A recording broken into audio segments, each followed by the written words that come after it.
Good morning students, सब अच्छे से हैं।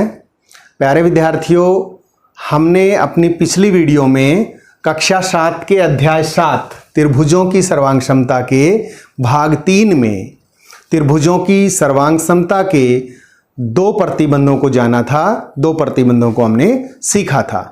सर्वांग क्षमता के बारे में हमने सीखा था कि जिन 2 त्रिभुजों की या जिन 2 आकृतियों के सभी अंग समान माप के हों, सभी संगत अंग, तो वो आपस में सर्वांगसम होती हैं। और त्रिभुजों में सभी संगत भुजाएं और सभी संगत कोण यदि बराबर हों तो वो सर्वांगसम होते हैं। फिर हमने जाना कि कम से कम कितने माप हमारे पास बराबर हों जब एक त्रिभुज की यानी उसके सर्वांगसम त्रिभुज की रचना हम कर पाएं। तो प्यारे विद्यार्थियों, हमने खेल खेल में 2 प्रतिबंध सीखे थे। पहला प्रतिबंध था SSS सर्वांग क्षमता प्रतिबंध, जिसमें हमने जाना था भुजा भुजा भुजा सर्वांग क्षमता, यानी एक यदि सुमेलन में एक त्रिभुज की तीनों भुजाएं किसी दूसरे त्रिभुज की तीनों संगत भुजाओं के बराबर हों तो त्रिभुज आपस में सर्वांगसम होते हैं। प्यारे विद्यार्थियों, दूसरा जो हमारा सर्वांग समता प्रतिबंध है SAS, तो SAS यानी भुजा कोण भुजा सर्वांग समता प्रतिबंध, इसमें हमने सीखा था कि एक सुमेलन में किसी त्रिभुज की 2 भुजाएं और उनके अंतर्गत कोण दूसरे त्रिभुज की 2 संगत भुजाओं और उनके अंतर्गत कोण के बराबर हो तो त्रिभुज आपस में सर्वांगसम होते हैं। तो यहां हमने एक त्रिभुज की प्रतिलिपि के लिए कौन से माप जरूरी हैं वो खेल खेल रहे थे। आइए उसी खेल को हम आगे बढ़ाते हैं कि यहां हमारे पास एक और त्रिभुज है।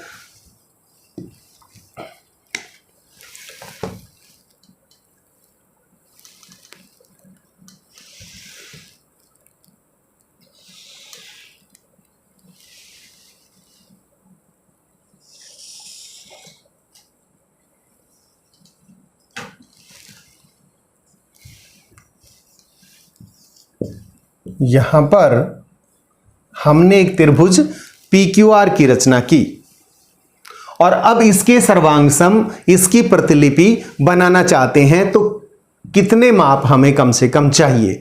पीछे वाले खेल में हमने भुजाओं पर फोकस किया था, यहां हम कोणों के हिसाब से चलते हैं कि केवल यदि हमारे पास ये एक कोण हो तो क्या हम इसकी प्रतिलिपि बना पाएंगे, जिसमें दिख रहा है कि इन भुजाओं के माप की कोई कंडीशन नहीं है।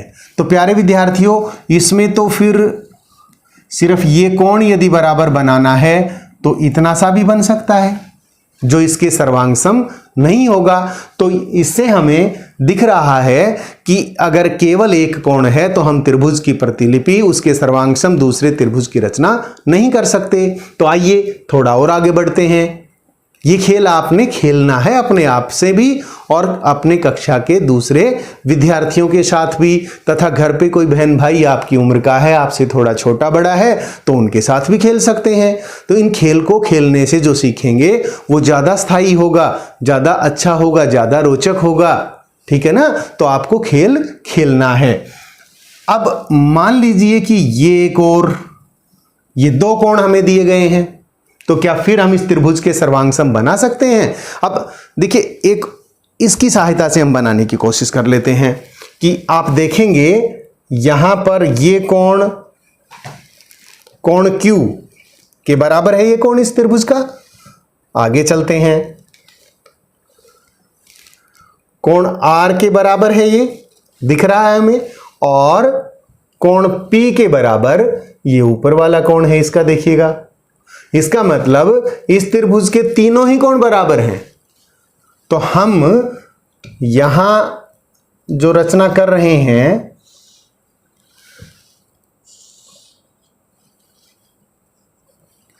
ये इससे की हमने, तो क्या ये त्रिभुज इसके सर्वांगसम है? दिख रहा है कहीं से हमें, और यहां पर हमने रखकर भी देख लिया।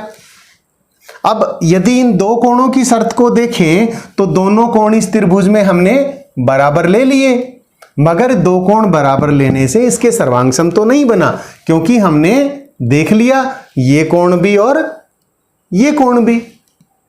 जब ये दोनों कोण इसके बराबर हैं लेकिन ये त्रिभुज इसके सर्वांगसम नहीं है, इसका मतलब इन 2 कोणों के, किसी त्रिभुज के 2 कोण यदि हम जानते हैं और बराबर लेकर के दूसरी त्रिभुज की रचना करें तो वो त्रिभुज इसके सर्वांगसम हो, ऐसा जरूरी नहीं है। तो प्यारे विद्यार्थियों, इसमें हमें कुछ और चाहिए। सोचो, शाबाश, सोचिएगा। आप वीडियो को पॉज करके भी कुछ समय के लिए सोच सकते हैं। तो यहां क्या और चाहिए, सोचिए आप। कुछ माप और ऐसा चाहिए कि हम हूबहू इसकी प्रतिलिपि बना सकें। शाबाश, शायद आप सही दिशा में जा रहे हैं। अगर हमें इस भुजा की माप भी ज्ञात हो तो हम इसकी हूबहू प्रतिलिपि बना सकते हैं।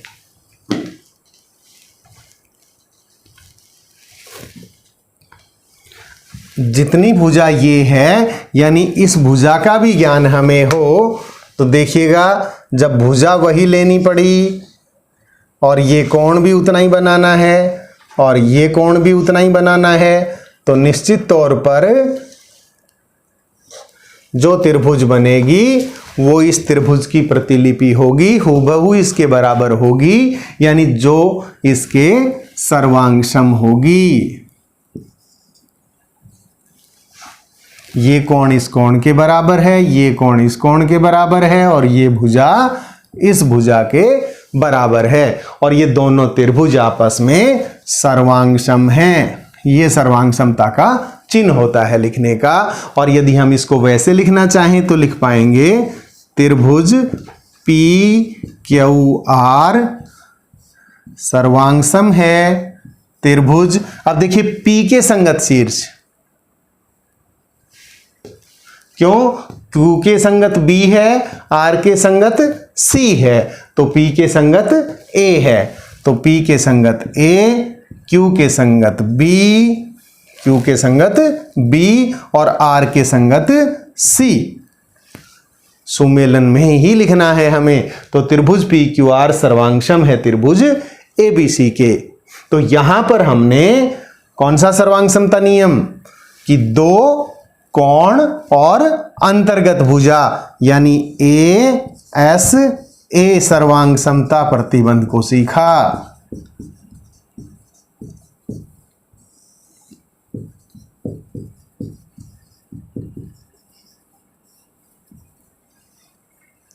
ASA सर्वांगसमता प्रतिबंध यानी हिंदी में कह सकते हैं कोण भुजा कोण सर्वांगसमता प्रतिबंध।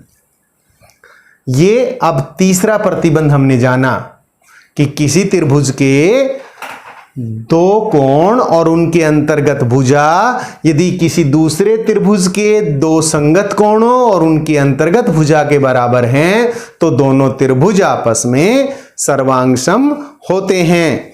आइए अब इस खेल को और आगे बढ़ाते हैं। अभी हमने खेल खेल में सर्वांगसमता के 3 नियमों को जान लिया, 3 नियमों को सीख लिया। इस नियम का एक और रूप भी हमारे पास है जो हमने अभी बातों बातों में बोला था, लेकिन आपने शायद उसको ध्यान नहीं दिया।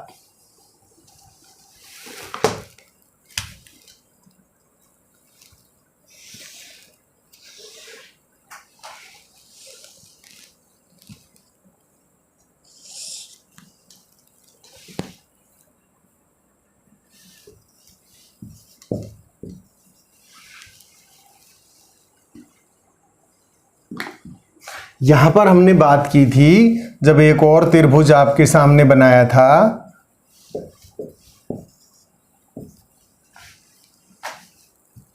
कि ये कोण इसके बराबर है और ये कोण इसके बराबर है। तो प्यारे विद्यार्थियों, आप ध्यान दें कि जब दो कोण आपस में बराबर हैं तो तीसरा कोण आपस में बराबर होगा क्या? सोचिए, ठीक सोच रहे हैं आप, क्योंकि त्रिभुज के तीनों कोणों का योग 180 डिग्री होता है। जब ये कोण इसके बराबर है, ये कोण इसके बराबर है, तो निश्चित तौर पे तीसरा कोण भी आपस में बराबर ही होगा।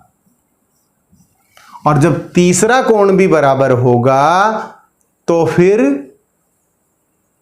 हम इसे कुछ और रूप भी दे सकते हैं कि भुजा तो हमारी यही बराबर है, पर मान लीजिए ये दो कोण बराबर दिए गए हैं, तो यहां से क्या सर्वांग समता प्रतिबंध बना?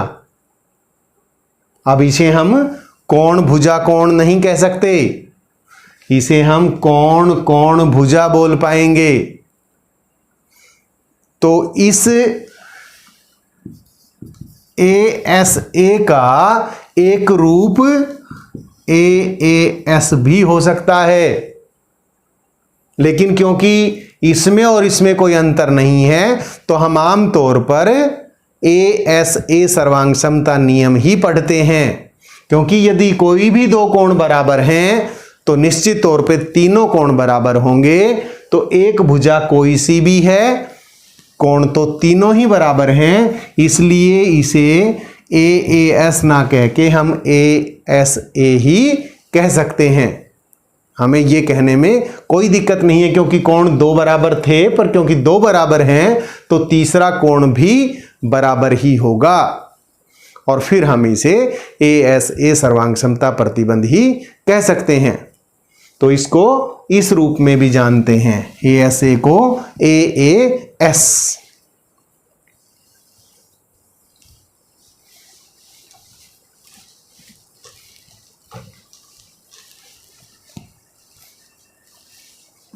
आइए अब एक और सर्वांग समता प्रतिबंध की ओर चलते हैं, एक और खेल खेलते हैं। खेल खेलने में मजा आ रहा है ना? हाँ, आइए।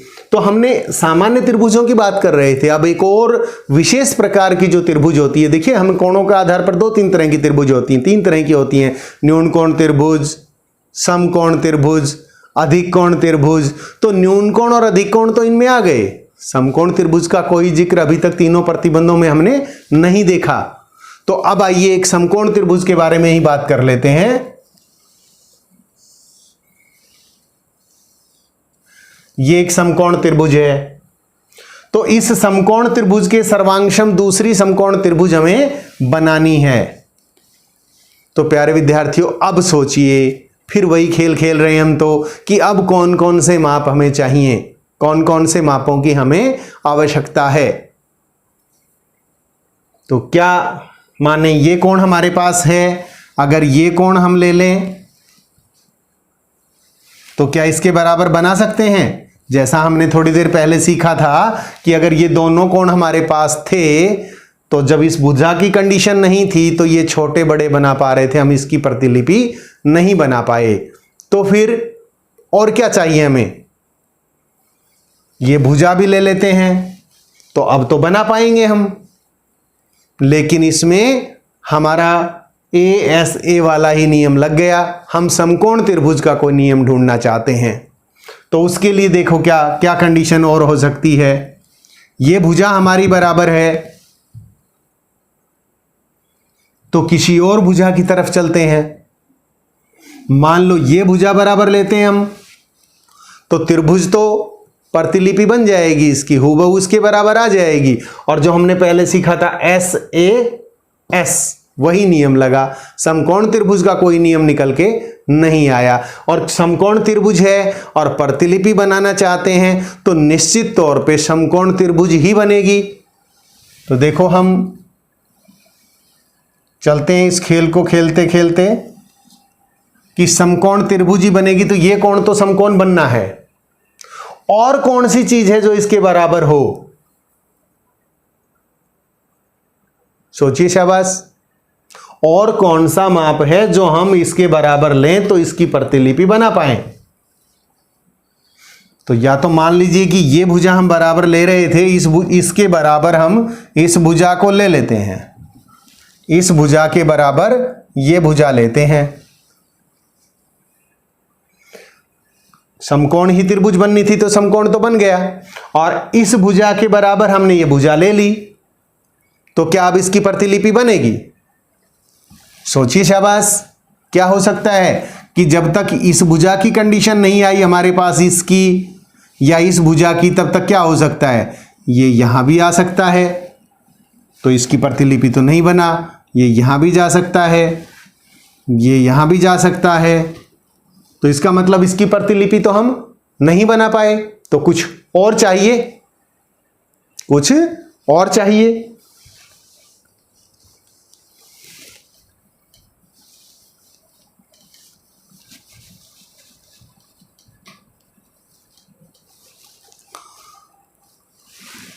इस भुजा के बराबर मान लो हम ये भुजा ले लेते हैं। अब क्या होगा, इस भुजा के बराबर ये ले लिया और इस भुजा के बराबर ये भुजा, तो अब तो इसकी प्रतिलिपि बन जाएगी। पर जब ये भुजा इसके बराबर और ये भुजा इसके बराबर, तो ये तो वही बात है, एस ए एस सर्वांग समता नियम हो गया जो हम पहले से जानते हैं। समकोण त्रिभुज का कोई नियम नहीं निकल के आया। तो कुछ और सोचिए विद्यार्थियों, और क्या करें फिर हम।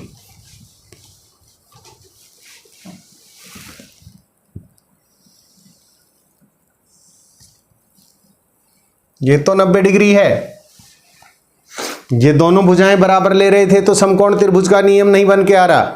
तो क्या करें, इन दोनों में से एक भुजा लेते हैं, वो हम ये ले लें चाहे ये ले लें। तो इस भुजा के बराबर हम ये भुजा ले लेते हैं। और क्या करें अब इसके बाद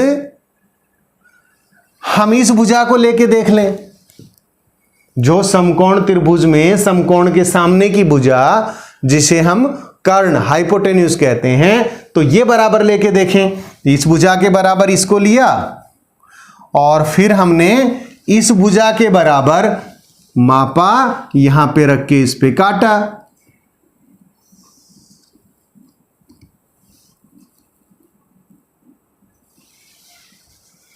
तो आप देखेंगे शायद हम त्रिभुज की प्रतिलिपि बनाने में कामयाब हो गए। और यहां से हमने त्रिभुजों की सर्वांग समता के एक नियम को जाना, एक प्रतिबंध को जाना। यहां क्या क्या है कि समकोण त्रिभुज है तो निश्चित तौर पे 90 डिग्री का कोण तो दोनों में है। उसके अलावा क्या है, भुजा ये ले लें चाहे ये ले लें, लेकिन इस भुजा के अलावा और क्या बराबर है, इसके कर्ण का माप भी बराबर है।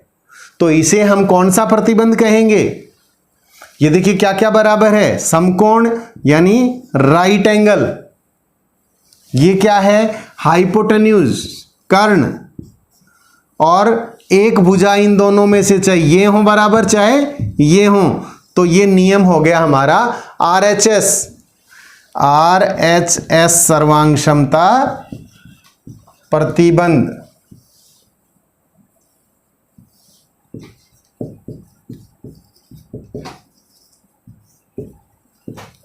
RHS सर्वांग क्षमता प्रतिबंध को कैसे कहें हम, किसी समकोण त्रिभुज में एक भुजा और कर्ण किसी दूसरे समकोण त्रिभुज के संगत भुजा और कर्ण के बराबर हों तो त्रिभुज आपस में सर्वांगसम होते हैं। तो समकोण त्रिभुज का एक नया सर्वांग समता प्रतिबंध हमने खेल खेल में सीखा। तो प्यारे विद्यार्थियों, हमने 4 प्रतिबंध जो हैं वो सर्वांग समता के सीखे हैं। चारों प्रतिबंधों को आपने अपने दोस्तों के साथ खेलना है। अब आइए हम इन चारों सर्वांग क्षमता प्रतिबंधों के संबंधित जो सवाल हैं 2 के हमने सीखे थे, बाकी दोनों पर आधारित प्रश्नमाला 7.2 के कुछ सवालों को अब करने का प्रयास करेंगे। प्यारे बच्चों, प्रश्नमाला 7.2 के सवाल नंबर 1 के भाग सी और डी को करते हैं। सी में दिया गया है कोण MLN बराबर है FGH। MLN बराबर है FGH। इस कोण के बराबर है। कोण NML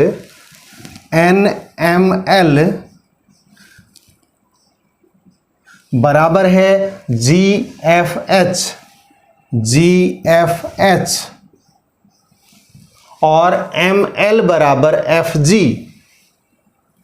ML बराबर FG।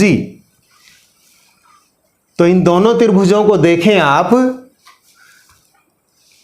ये कोण इसके बराबर ये कोण इसके बराबर, और इन दोनों कोणों के अंतर्गत जो भुजा है वो इन दोनों कोणों के अंतर्गत भुजा के बराबर है।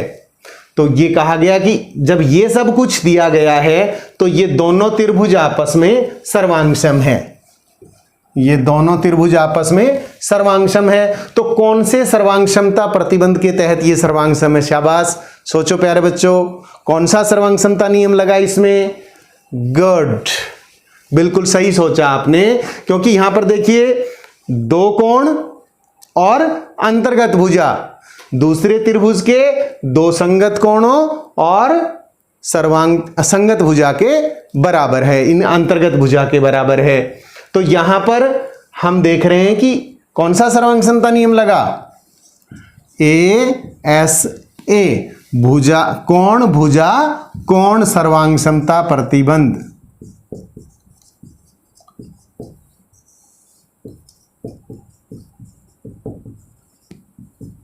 कौन सा है? ASA, कोण भुजा कोण सर्वांगसमता प्रतिबंध। आइए अब इसके डी भाग पर चलते हैं। डी भाग में हमें दिया है EB बराबर DB, EB बराबर DB, AE बराबर BC, AE बराबर BC, और कोण A बराबर कोण C बराबर 90 डिग्री। अभी सीखा था हमने लास्ट में कि 90 डिग्री यानी समकोण दिया गया है तो कौन सा सर्वांगसमता प्रतिबंध हुआ। बाकी उसको पूरा देख भी लीजिए। उसमें हमने क्या जाना था कि एक भुजा और कर्ण, तो देखिए 90 डिग्री के सामने कर्ण है, कर्ण आपस में बराबर हैं, और एक भुजा भी आपस में बराबर है। तो यहां कौन सा प्रतिबंध हो गया? शाबाश, गुड। क्या सोचा? हाँ, सही सोचा आपने, RHS सर्वांगसमता प्रतिबंध।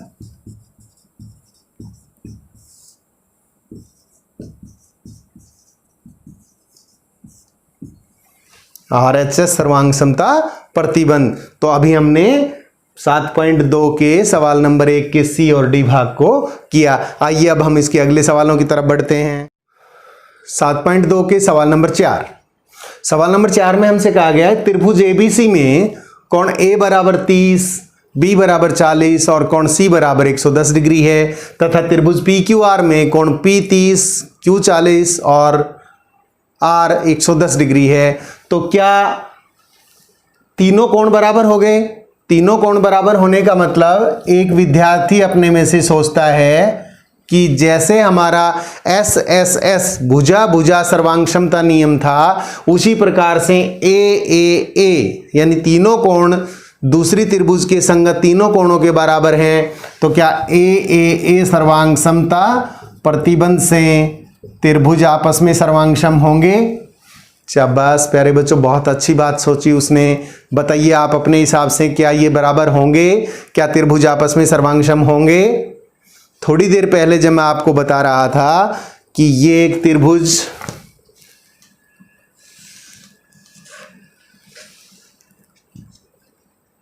हमने बनाया,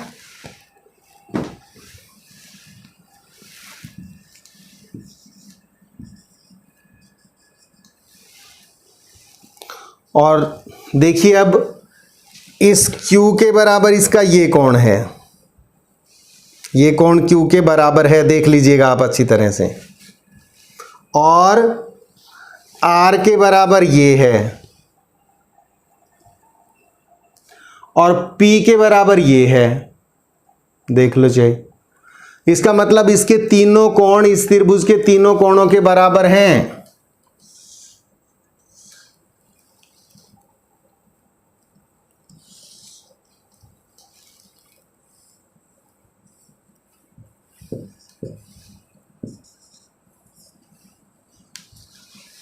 ये कोण इसके बराबर है, ये कोण इसके बराबर है, और ये कोण इस कोण के बराबर है।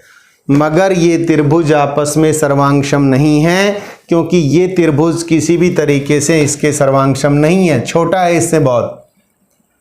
तो प्यारे बच्चों, इनके देखने से यहां भी देख सकते हैं आप कि ये त्रिभुज PQR है, ये दूसरा त्रिभुज है। मैं कोणों को दिखाने की कोशिश करता हूं। देखिए ये बिल्कुल ये कोण इसके बराबर है, देख सकते हैं आप, ये कोण एकदम इसके बराबर है। ये कोण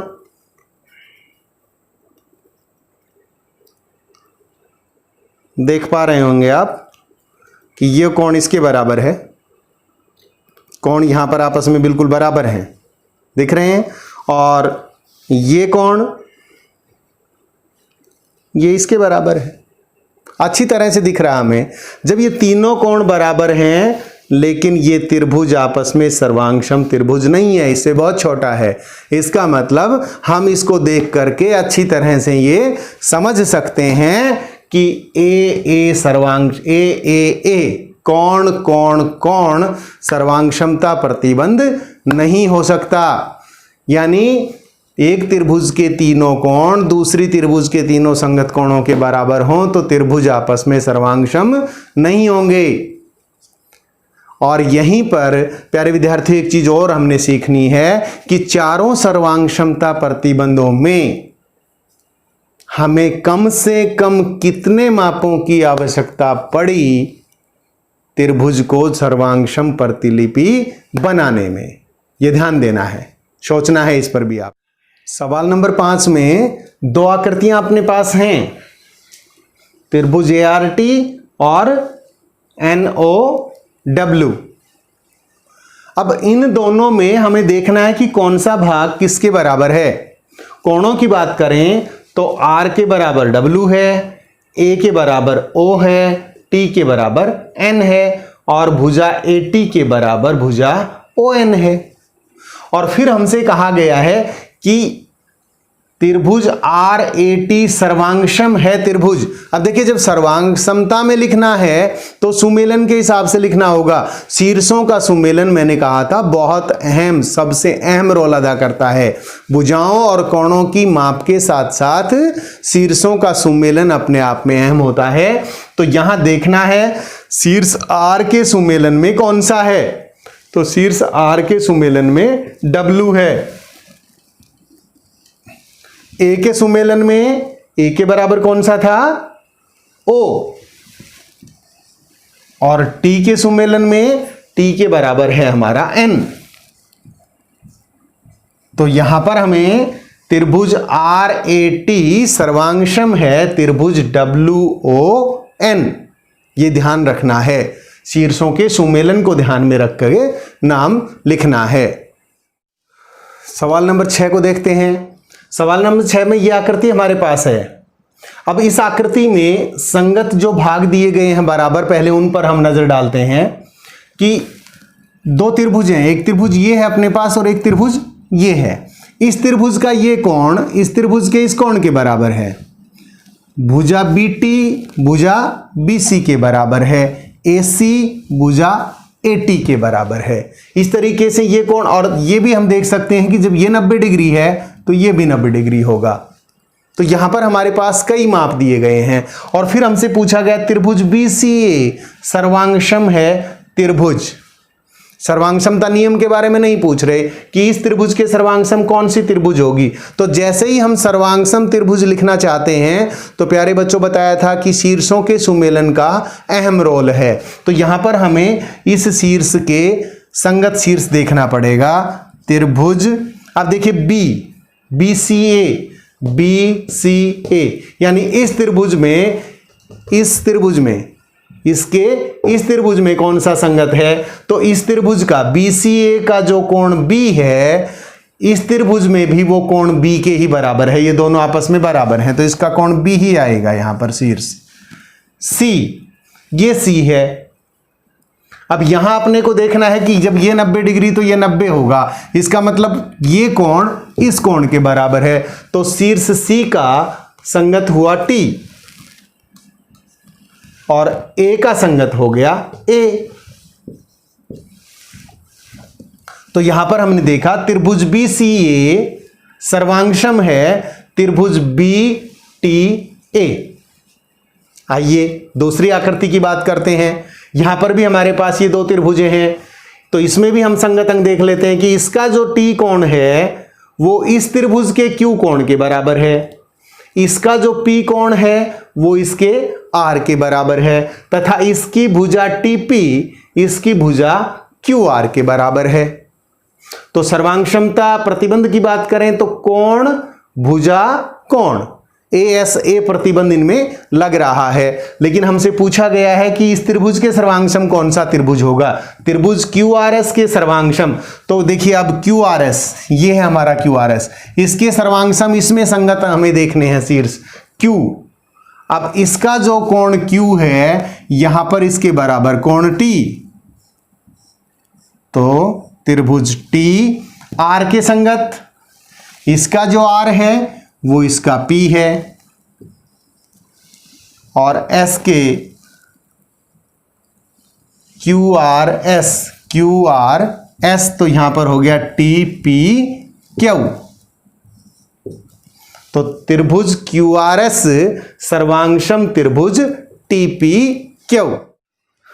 सवाल नंबर 8 में ये दो त्रिभुजें हमारे सामने हैं, इनमें कुछ संगत अंग हमें बराबर दर्शाए गए हैं कि कोण B है वो कोण Q के बराबर है, चिन्ह दिख रहा है कि दोनों समकोण हैं। कोण C कोण R के बराबर है और हमसे कहा गया है कि त्रिभुज ABC और त्रिभुज PQR ये सर्वांगसम है। त्रिभुज ABC सर्वांगसम है त्रिभुज PQR। तो यहां हमारे पास केवल ये दो कोण बराबर हैं। अब कौन सा एक माप हम और लें कि ये आपस में सर्वांगसम हो, ये हमें सोचना है। तो सोचिए प्यारे विद्यार्थियों, कौन सा ऐसा माप, जो 4 सर्वांगसमता हमने प्रतिबंध पढ़े हैं उनमें हम कौन सा एक माप लें बराबर कि ये आपस में सर्वांगसम हो जाएं। तो यहां हमें जब सीधे तौर पे देख रहे हैं तो इस त्रिभुज के दो कोण सामने वाली त्रिभुज के दो संगत कोणों के बराबर हैं। क्या और चाहिए, इन दोनों कोणों के अंतर्गत भुजा हमें बराबर चाहिए, यानी ये भुजा यदि इस भुजा के बराबर हो तो त्रिभुज आपस में सर्वांगसम हो जाएंगे। यानी हमें क्या चाहिए, BC बराबर QR। अगर ये है तो फिर आगे पूछा गया कौन सा सर्वांगसमता प्रतिबंध लगा। तो देखिए यहां पर दो कोण और अंतर्गत भुजा, सामने वाली त्रिभुज के दो संगत कोण और अंतर्गत भुजा के बराबर है, तो कौन सा सर्वांगसमता प्रतिबंध लगा, ASA सर्वांगसमता प्रतिबंध, ASA सर्वांगसमता प्रतिबंध यहां पर लगा। अब आइए सवाल नंबर 9 को देखते हैं। 9 में भी हमारे सामने दो त्रिभुजें हैं और इन दोनों त्रिभुजों में कुछ संगत अंग हमें बराबर दिए गए हैं। तो यहां पर देखिए कौन से संगत अंग हैं और उनके अनुसार फिर ये हमारी सर्वांगसम है, और सर्वांगसम है तो कौन सा सर्वांगसमता प्रतिबंध इनमें लगा वो हमें बताना है। तो प्यारे विद्यार्थियों यहां पर हम देख रहे हैं कोण B कोण E के बराबर है, कोण A कोण F के बराबर है तथा भुजा BC भुजा DE के बराबर है। तो यहां पर कौन सा सर्वांगसमता प्रतिबंध लगा, तो सीधे तौर पर आप देखेंगे तो आपको नजर नहीं आ रहा, लेकिन हमने एक ऐसा प्रतिबंध पढ़ा था जिसके दो नाम भी आ गए थे और वो उस पहले वाले नाम के हिसाब से ही हमने जानने की कोशिश की थी। याद कीजिए कौन सा प्रतिबंध था। तो यहां पर हम देख रहे हैं कि ये भुजा हमें दी गई है और ये भुजा बराबर है, पर कोण एक दिया गया है, समकोण है, मगर समकोण त्रिभुज वाले प्रतिबंध ने हम देखा था कर्ण बराबर होना चाहिए और समकोण के सामने की भुजा कर्ण हमें बराबर नहीं दी गई है, तो RHS प्रतिबंध इसमें नहीं लगने वाला है। तो फिर और क्या है, दो कोण बराबर हैं। जब दो कोण बराबर हों तो कौन सा प्रतिबंध आता था अपने पास, ASA। ASA में दो कोण और अंतर्गत भुजा, दो कोण और अंतर्गत भुजा वो भी बराबर नहीं है। तो देखिए इसी के साथ हमने सीखा था कि जब दो कोण बराबर हों तो त्रिभुज का तीसरा कोण भी आपस में बराबर होगा।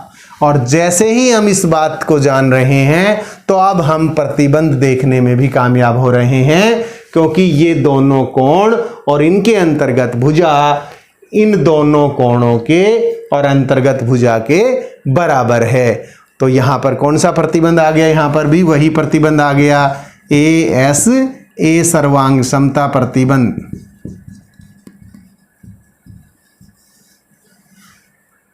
क्यों?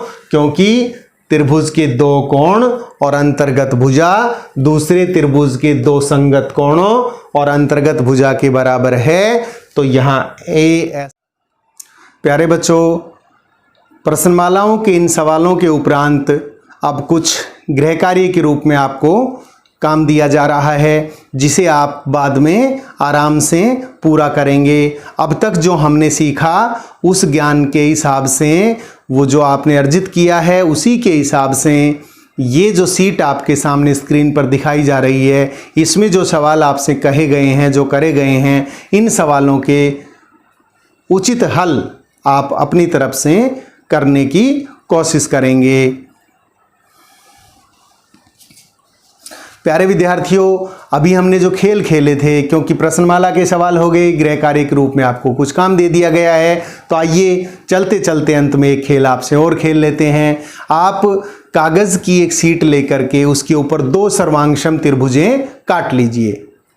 क्या करना है आपने? एक कागज की शीट लेनी है, उस शीट पर दो सर्वांगसम त्रिभुज आपने काट लेने, यानी एक त्रिभुज किसी भी आकार का काटा, दूसरा त्रिभुज जो काटा गया है उसी कागज को लेकर के दूसरा त्रिभुज उसी आकार का काट लीजिए। और अब इन दोनों त्रिभुजों के साथ आपने कुछ खेल खेलने हैं।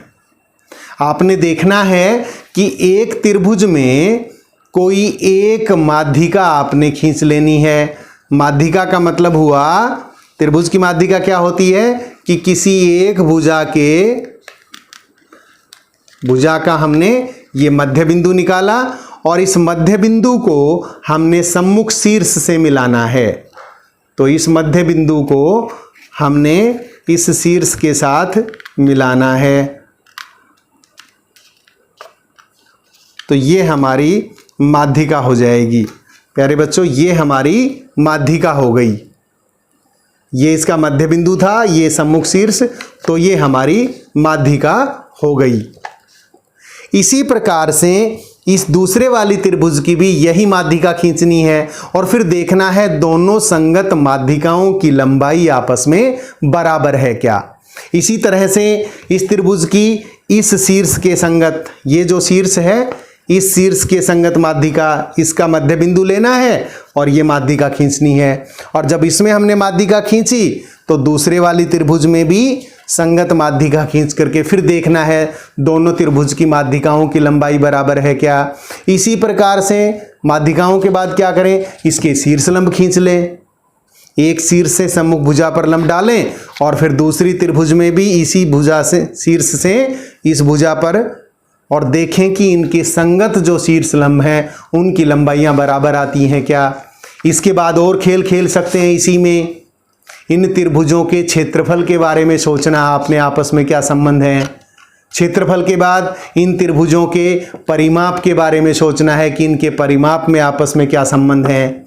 इस तरीके से आपने और आकृतियां ले लेनी हैं। उन आकृतियों के साथ भी इसी प्रकार के कुछ सवाल अपने मन में उठाने हैं और आपने ये खेल जारी रखना है। और प्रिय विद्यार्थियों, अंत में मैं यही कहूँगा कि ये सब खेल खेलते खेलते यदि आपके दिमाग में कुछ प्रश्न उठते हैं, कुछ ऐसे अनसुलझे सवाल आते हैं जिनकी तसल्ली आपके दिमाग से नहीं हो पा रही, जिनका उत्तर आपको नहीं मिल पा रहा, तो कमेंट बॉक्स में आप उन सवालों को डाल सकते हैं ताकि उनके उत्तर आपको आगे आने वाली वीडियो में दिए जा सकें। ठीक है विद्यार्थियों, अब एक नेक्स्ट वीडियो में आपसे कुछ समय के बाद फिर मिलते हैं। तब तक के लिए बाय बाय।